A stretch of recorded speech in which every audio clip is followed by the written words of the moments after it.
নদীমাতৃক বাংলাদেশের রূপ যেখানে মেঘনার ঢেউয়ে আছড়ে পড়ে, সেখানে অবস্থিত বাংলা সাহিত্যের অন্যতম শ্রেষ্ঠ কবি শামসুর রহমানের শেকড়।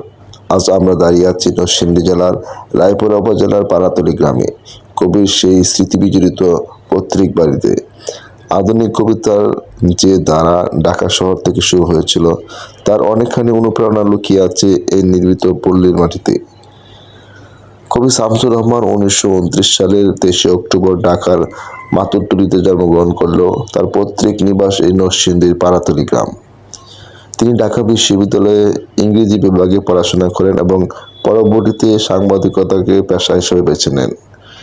তিনি দৈনিক বাংলা ও দৈনিক সংবাদ এর মতো গুরুত্বপূর্ণ পত্রিকায় সম্পাদকীয় দায়িত্ব পালন করেছেন।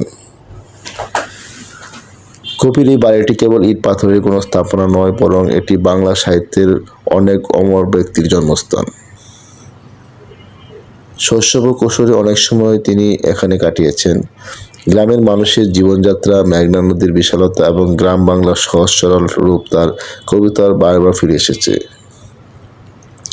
কবি শামসুর রহমানকে বলা হয় নাগরিক কবি। তিনি ঢাকাকে এবং শহরের মানুষের যাপিত জীবনকে কবিতার মূল উপজীব্য করেছেন।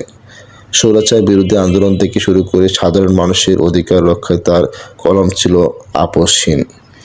1971 সালে স্বাধীনতা যুদ্ধে তার কবিতার অনন্য উচ্চতায় পেয়েছে। তার স্বাধীনতা, তুমি এবং আসাদের ষাট কবিতাগুলোর প্রতিটি বাঙালির হৃদয়ে গেঁথে আছে। সাহিত্যকর্মে অসামান্য অবদানের জন্য তিনি পেয়েছেন বাংলা একাডেমি পুরস্কার, 21 পদক এবং স্বাধীনতা পুরস্কার মতো সর্বোচ্চ রাষ্ট্রীয় সম্মান। 2006 সালের 17 আগস্ট এই নশ্বর পৃথিবী ত্যাগ করলেও তিনি বেঁচে আছেন তার হাজারো কালজয়ী কবিতার মাঝে। পাড়াতলী এই শান্ত পরিবেশে আজও কবির স্মৃতি বহন করে চলেছে। যারা কবিতাকে ভালোবাসেন তাদের জন্য এই বাড়িটি এক তীর্থস্থান। কবির ভাষায়, স্বাধীনতা তুমি রবি ঠাকুরের অজর কবিতা, অবিনাশী গান। আজ আমরা এই বাড়ি থেকে বিদায় নিচ্ছি, তবে কবির স্মৃতি আমাদের হৃদয়ে থাকবে অম্লান। তরুণ মেধাবী শিক্ষার্থীর শানিত কথার ঝলসানি লাগা সতেজ ভাষণ।